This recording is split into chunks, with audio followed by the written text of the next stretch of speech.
فمثله كمثل الكلب إن تحمل عليه يلهث أو تتركه يلهث، ذلك مثل القوم الذين كذبوا بآياتنا.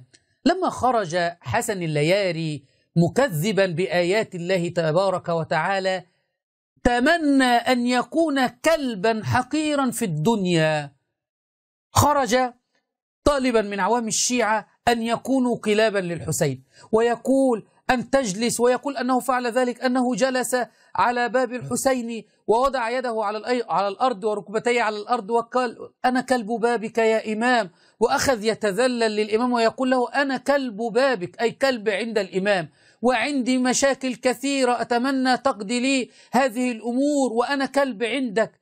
أهانوا أنفسهم، ومن يهن الله فما له من مكرم.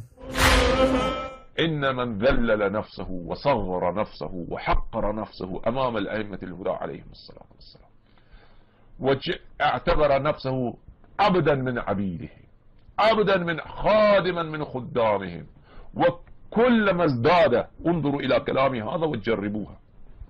توسلت بسيد الشهداء عليه السلام وقلت يا سيد الشهداء أنا ذليل في بابك، وقلت أنا كلب بابك، قلت بهذه الكلمات ووضعت يدي على الأرض وركبتي على الأرض وقلت يا سيد الشهداء أنا كلب بابك، وأنا أتوسل بك ومشاكل عندي كثيرة يا سيد الشهداء.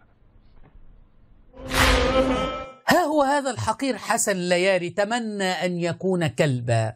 نعم، هذا الذي يسب أصحاب النبي صلى الله عليه وسلم وأزواج النبي صلى الله عليه وسلم حينما دعا غير الله تبارك وتعالى وكذب بآيات الله تبارك وتعالى أراد أن يكون كلبا حقيرا، عمائم مزيفة.